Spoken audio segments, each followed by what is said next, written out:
One of the president's Democratic critics admitting he's ready to make a deal.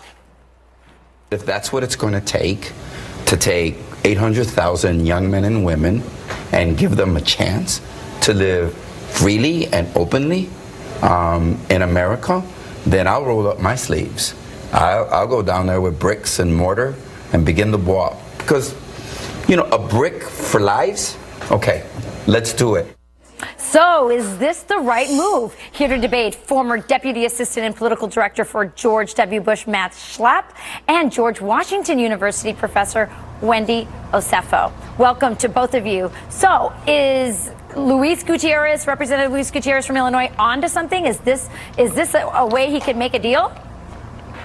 Matt. Yeah, absolutely. I mean, this is what the president started, right? It was four things. It was, we can address DACA when we have the right level of funding for the wall, an end to the diversity visa lottery system, and a reform or ending of chain migration. So these are the four things that are on the table. If the Democrats will just allow us to get the government going again, they move right to immigration with this DACA first showdown in March. So I give Luis Gutierrez some credit, which is he seems to be the only Democrat that's at least publicly speaking honestly that there is a deal to be had here. And what do you think?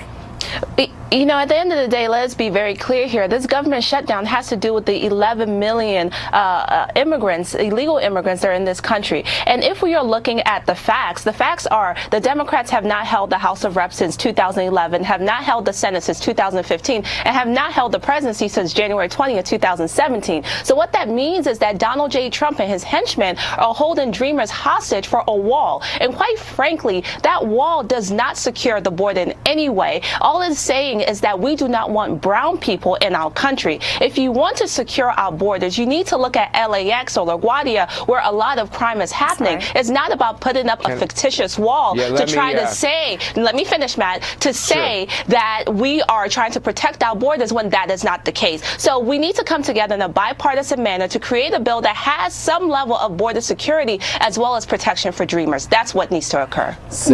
Matt, yeah, should the president invite Luis Gutierrez into the Oval Office the way he did Dick Durbin?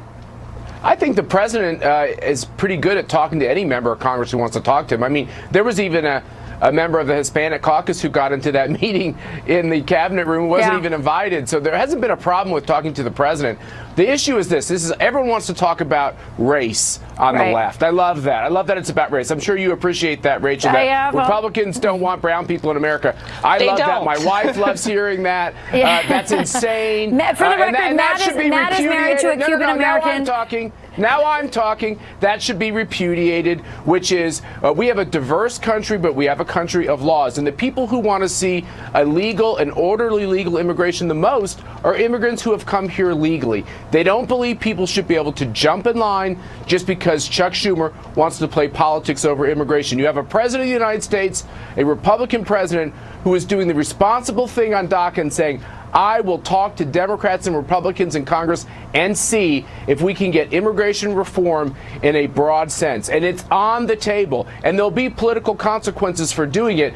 Quit calling him a racist. Quit calling us a racist. Wendy. And let's start talking about legislation. So, Wendy, what do you say about that? I mean, Matt's saying you guys just want to racialize this issue. If you want a deal, the president's made it very clear. Come to the table. Give me money for the wall. End chain migration. End the lottery system. I'll legalize the DACA recipients. And some are saying he may even make them citizens. Why isn't that acceptable?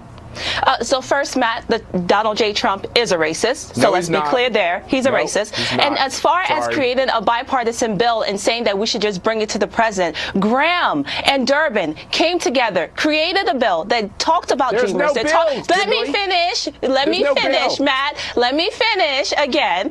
Durbin and Graham came together, worked together to create a plan. The president said no. So don't sit here and make it seem as though the door is wide open for conversation when the door has been open. People have walked into it, and then Donald J. Trump has said, no, I don't want to look at that. So that's the issue. That is the issue. So let's talk about facts here. Really quick, Matt, really quick. Yeah, let me give a response to this. First of all, Durbin came to the White House with no bill, and Durbin broke the rules from the very beginning because it cut out every other Republican and Democrat. Oh, here we around go. that Excuses. table to hammer out a deal. No, there could be a deal, but it doesn't start with calling the president a racist. Okay. It just He's a won't work. racist. All right.